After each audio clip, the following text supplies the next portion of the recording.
Guys! I think a new ship's coming to Stowe soon.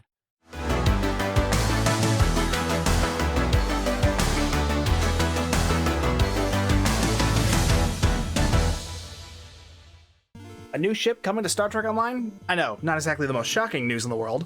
However, you may not have heard about this ship yet because it hasn't been officially announced yet. It was only just recently teased by one of the Star Trek Online devs via Twitter. Associate Art Director Thomas Marrone posted some renders of the Yamato class, which was recently remastered. These posts also included little tidbits of lore, which were interesting but not really integral to the understanding of the game. But the third post in that thread included an image that was rather interesting. Before I get started on this, normally I don't talk about leaked content. This includes stuff that's been data mined from the game's files and then posted onto Reddit, or stuff that Kale has accidentally leaked onto the live streams, which he's gotten a lot better about. I don't talk about that kind of stuff until it's been officially announced, just out of respect for the devs. But since what I'm talking about today was posted onto Thomas Marrone's Twitter, I'm assuming this was meant to be a sort of a sneak preview, because I really doubt Stowe's associate art director would just leak a new ship to his Twitter like that. This is a render of what Thomas Marrone is calling Task Force 421. In it, you can see its flagship, the USS Yamato, along with the USS Shenzhou, an Olympic and Angle class, a Shran class sporting the torpedo pods, which so far we've only seen in-game on the mirror versions of this ship. I'll link the actual Twitter thread down below in the description so you can get some actual context for this image. But what's interesting about all this is this last ship in the lower right-hand corner, because that is a new ship. So far, as of recording this, we know absolutely nothing about this ship. Its stats, what it's called, how or when it's being released, nothing. Which means we are free to wildly speculate. There are two things I noticed about this ship right off the bat just by looking at it. It looks like it could be a Miranda variant, and it looks a lot like the Wolf 359 style ships. But this is definitely not one of the ships from the Starship Graveyard scene of Best of Both Worlds. This is an original design. The saucer and deflector dish have a very TNG era style look, and the nacelles look just like the ones you see on the Cheyenne class. These raised sections on either side of the saucer that extend to the back of the ship just scream Reliant class vibes. And looking at the back of the ship, this extended section kind of reminds me of the aft section of the Soyuz class. Also the roll bar, that's always an obvious Miranda class hint. Though this may not actually be a roll bar. These may just be normal warp nacelle pylons that extend from this middle portion of the ship where the deflector is. The pylons go out in either direction and then down, and don't even look like they connect to the saucer section. Not like they do on the original Miranda. Though I could be wrong, like I said, it's kinda hard to tell at this angle.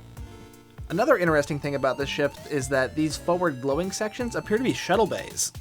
I'm assuming there's also going to be shuttle bays on the back, so that just means a lot of shuttle bay room, which makes me wonder if the playable version of this ship could end up having a hangar bay, or even two, so either a multi-mission cruiser or a flight deck carrier.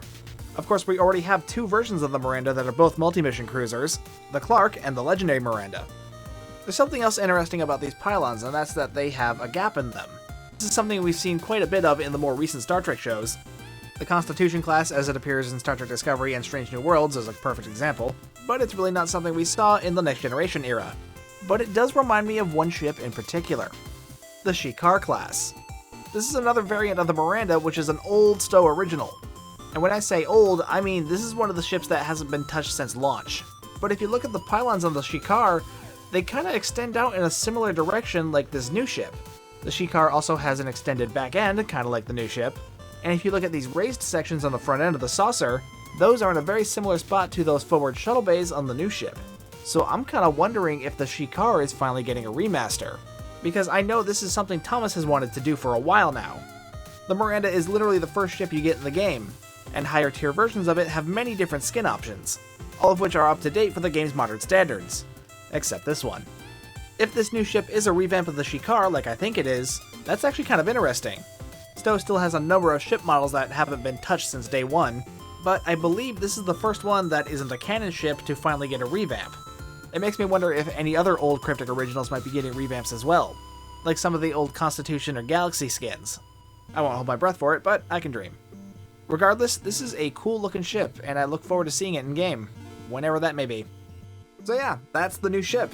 We know virtually nothing about it other than what it looks like. Everything else is purely up to speculation for now. What do you guys think? Is this going to be a remaster of the Shikar like I think, or is this going to be something completely different? Let me know in the comments down below. While you're down there, be sure to also like and subscribe and hit the bell for notifications. If you'd like to further support the channel, hit the join button or the super thanks button. You can also check out the merch store, which there is a link to in the description, where you can pick up one of these. Either way, thank you for watching. My name's Stu, and I will see you guys next time.